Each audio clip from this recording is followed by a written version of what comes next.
nuclear magnetic resonance spectroscopy.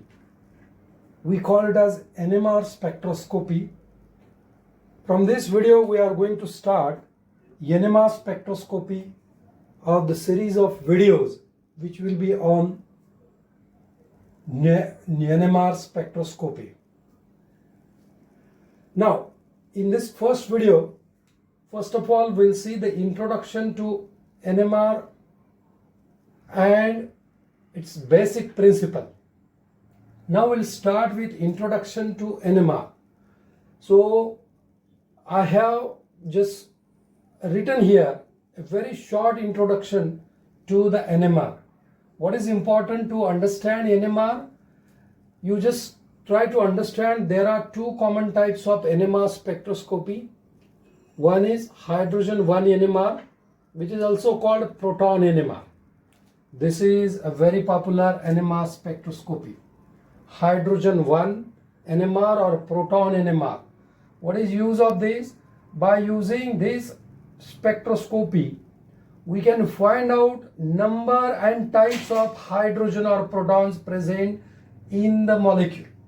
We can easily find out. Second is C13 NMR, which is also called carbon NMR or CMR. By using this tool, we can find out types of carbon atom. sp3 hybridized, sp hybridized, sp2 hybridized carbon. So we can find out types of carbon atoms present in the molecule by using this technique. And we can find out number and type of protons present in the molecule by using PMR, by using proton NMR. What is important? Actually, only that nuclei which are having odd number of mass number, odd mass number. I have written here odd mass number. The list is given. Proton, you can see mass number 1. Carbon, it's actually isotope of carbon C13. Fluorine 19. Phosphorus 31. These 4 nuclei, actually 4 atoms, if present in the molecule, we can detect or they can give NMR signal. What is another point? Or odd atomic number. We need odd atomic number. We know this proton atomic number is 1. Nitrogen atomic number is 7. So this is odd atomic number. These 2 nuclei of these 2 atoms can give NMR signals. But to get NMR signal for all these nuclei, we need a radio frequency. We need a radio radiation with different frequency. So you remember these 4 atoms which can give NMR signals, and even these 2 atoms can give NMR signals. So what is important? Again, one important rule of physics we have to apply for the spectroscopy. You know, spectroscopy is the interaction or the study of interaction between electromagnetic radiation and the molecule. So what is this? Energy interact with the molecule and some energy is absorbed from the incident radiation. But that energy of the radiation must match with the energy difference between the 2 states. That 2 energy states may be varied that may be electronic, that may be vibrational, that may be rotational, or many other. Now you can see here, I have given here a brief introduction, just revision, that suppose there are 2 electronic energy levels or energy levels E1 and E2. If that gap of or the energy difference is delta E, and if we radiate that molecule having this much energy gap, the radiation will be absorbed only when this H nu matches with delta E. So the energy associated with this radiation must equal to that energy gap for the absorption. Otherwise, this radiation will pass out without any absorption. So this much introduction I think is sufficient for the NMR. Now we will see the basic principle of NMR. Now we'll discuss the basic theory of NMR. So when a charged particle having a charge, either positive charge or negative charge, spins around an axis, it creates magnetic field. We know that very well. So protons, the nucleus of proton is having one positive charge, and if this is spinning around its axis, around this axis, what happens? It will create a magnetic field. Therefore, this proton can act as a tiny bar magnet, very small magnet. Now it is given here. This is a proton which is spinning around this axis and creating magnetic field. So this proton is now acting as a tiny bar magnet. Now these protons are present in organic molecules, and all these protons, in absence of external magnetic field, if they are spinning and acting as a tiny bar magnet, but these protons are always taking a random orientation. Random orientation means protons are actually spinning in all possible direction in a space. You can see it spins. You can see this proton is spinning here, this is here, this is here. That means randomly spinning. They are taking random orientation, we can say, in absence of external magnetic field. Now these protons we can consider in organic molecule, and that molecule or that protons are actually taking a random orientation, and all protons are acting as a tiny bar magnet. I hope you understood up to this. Now, when the external magnetic field is applied, now we are going to apply external magnetic field B0 in this direction. The direction is also given to the molecule where protons are present, and these protons are actually oriented in all direction.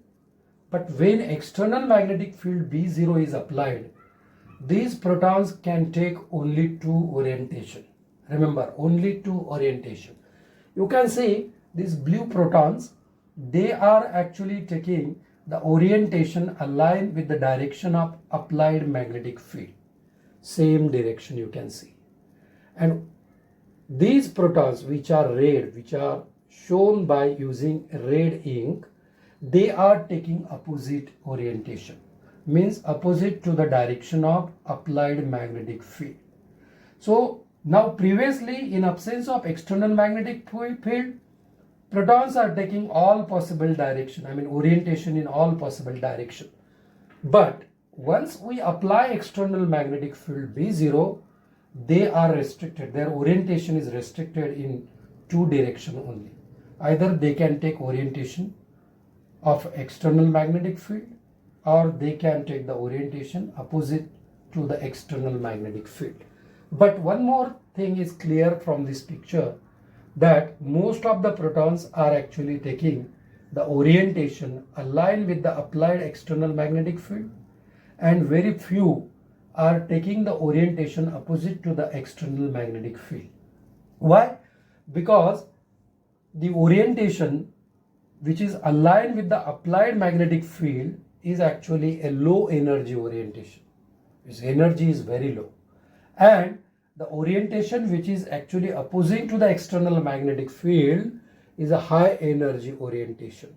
So because of this energy difference, most of the protons are actually taking the orientation which is aligned with the applied magnetic field, and very few protons are taking the orientation opposite to the applied magnetic field. But actually the energy difference between these two states is very low, and this is just less than 0.1 calorie. You can imagine the energy difference is very low.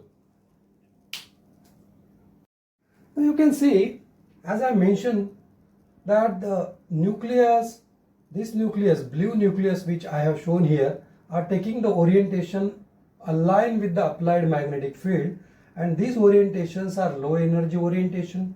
Because of this, most of the nuclei will try to remain in this orientation, and only few nuclei will go to the higher energy orientation, which is actually opposite to the applied magnetic field. Now the energy difference and energy relation between the two orientation is shown here. Now this E1 is a low energy radiation, not radiation, low energy orientation, which is aligned with the applied magnetic field. That means the nuclei which are shown here in blue orientation, in blue ink, and you can see their orientation is like orientation of applied magnetic field having low energy. So say this energy is E1, and only few nuclei are actually taking opposite orientation, say that is E2, that is high energy orientation. So if you see the energy difference between E1 and E2, that is delta E. And when we apply the external magnetic, external radiation, or if you irradiate this molecule in presence of applied magnetic field with a light or with a radiation that comes from radio waves region. You know, in radio waves means very low energy radiation having longer wavelength and shorter frequency and energy. And if the h nu, this energy of the radiation, matches with the energy of this delta E, energy difference between two energy state, that there should be a match. This nucleus will absorb that energy and will take the opposite orientation. That means it will change its spin. This is also called spin flip. And when the nucleus absorbing energy from the radio wave region and changing its spin, then this nucleus is said to be in a resonance. And because of this, the name comes nuclear magnetic resonance. So now this is taking the opposite orientation. Now this is taking the opposite orientation when it takes energy from the radio wave region. But the thing is, this h nu should match with delta E.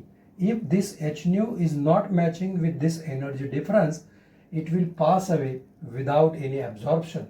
But if that energy matches, the nucleus will take that energy and will go to the next energy level with the change in spin. We call it as a spin flip. And now you can see this nucleus is going to change its spin.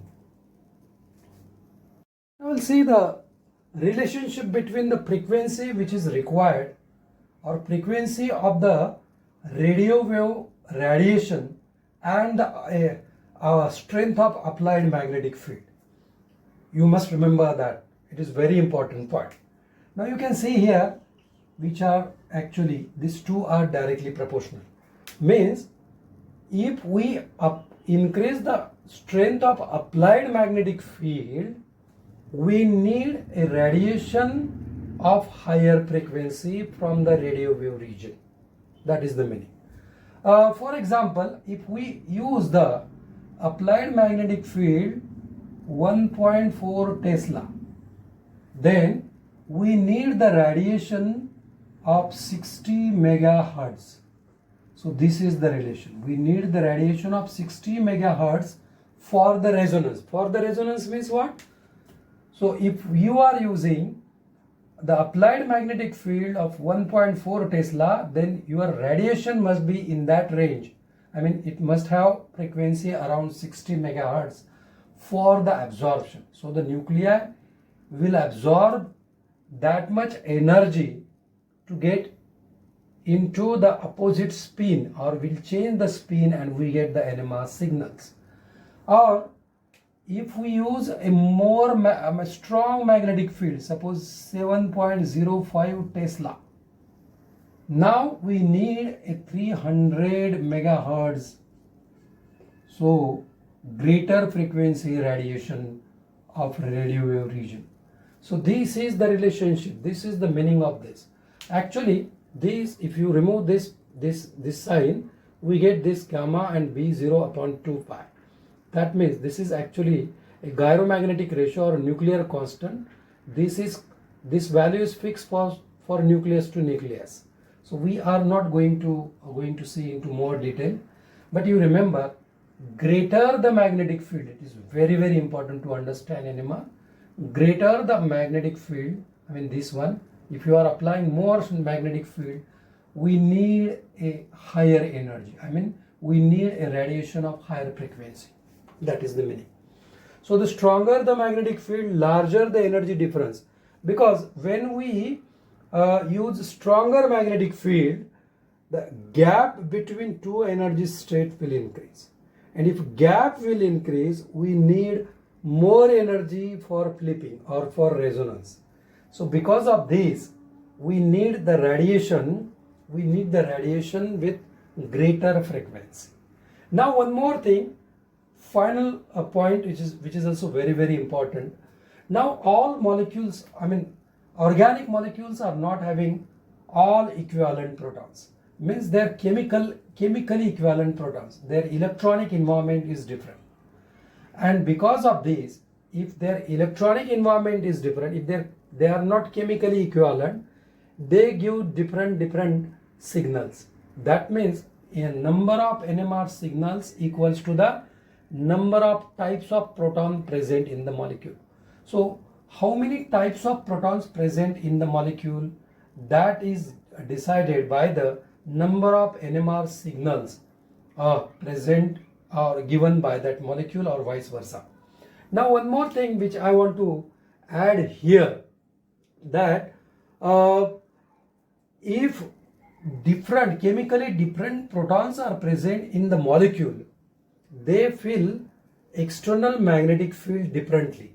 That we'll see later why the applied magnetic field and actual magnetic field experienced by the proton is different. That we'll discuss later in forthcoming videos. But because of that, we get different NMR signals. So number of types of proton present in the molecule, you can find out theoretically even on paper how many types of proton present in the given molecule, and you can decide the number of NMR signals given by that molecule. So this is all about basic theory of NMR spectroscopy. Thank you.